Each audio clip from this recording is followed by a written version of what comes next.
क्या आपने कभी ऐसी गर्मी का सामना किया है जहां सांस लेना भी एक चुनौती बन जाए? दक्षिण कोरिया इस वक्त सदी की सबसे भयानक प्राकृतिक संकट से गुजर रहा है। देश के दक्षिण पूर्वी शहर यांगसान समेत कई शहरों में पारा अपने उच्च स्तर पर पहुंच गया। दक्षिण कोरिया के कई शहरों में पारा 42 डिग्री के पार पहुंच गया है, जिसने पिछले 120 सालों के सभी रिकॉर्ड ध्वस्त कर दिए।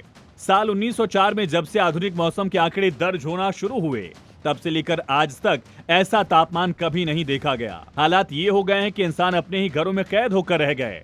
जिनके पास एसी नहीं है, वो सरकारी कूलिंग सेंटर में जानवरों की तरह पनाह लेने को मजबूर हैं। तेज गर्मी से बचने के लिए लोग एयर कंडीशन वाले शॉपिंग मॉल, कैफे और सार्वजनिक कूलिंग सेंटर में पहुंच रहे हैं। हालात इतने बेकाबू हो चुके हैं कि राष्ट्रपति ली जे म्यूंग को आपातकाल घोषित करना पड़ा।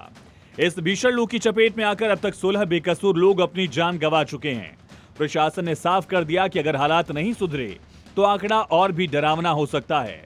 दक्षिण कोरिया के 20 से ज्यादा इलाकों में मौसम विभाग ने हीट वेव की इमरजेंसी चेतावनी जारी की।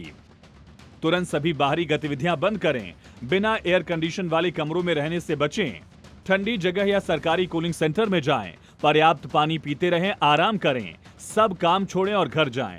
जुल्म सिर्फ दक्षिण कोरिया पर नहीं है, सरहद पार उत्तर कोरिया और प्योंगयांग में भी आसमान खौफ की चादर ओढ़े बैठा है।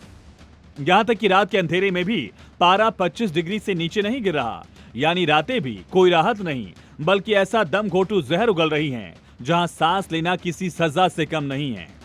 मौसम विभाग की नजर अब टाइफून डॉल्फिन पर है। अगर ये तूफान चीन के पूर्वी तट की ओर जाता है तो दक्षिण कोरिया में नमी बढ़ेगी और उमस के कारण गर्मी और ज्यादा परेशान कर सकती है। लेकिन ये कोरियाई प्रायद्वीप के दक्षिण से गुजरता है तो तेज हवाएं, बादल और बारिश आ सकती है। इससे कुछ समय के लिए राहत मिलने की उम्मीद है।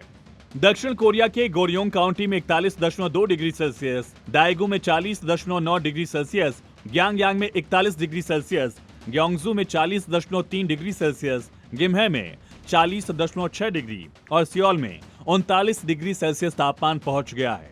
वैज्ञानिक साफ चेतावनी दे रहे हैं कि जलवायु परिवर्तन और अल नीनो के प्रभाव से ऐसी खतरनाक हीट वेव अब दुनिया भर में आम होने वाली है। दक्षिण कोरिया की तबाही सिर्फ एक देश का संकट नहीं है, बल्कि पूरी मानव जाति के लिए गंभीर चेतावनी है। कुदरत का ये प्रलय बता रहा है, अगर अब भी पर्यावरण को लेकर हम संभले नहीं तो आने वाले वक्त में धरती का हर कोना इसी तरह सुलगता नजर आएगा। ब्यूरो रिपोर्ट, जी मीडिया।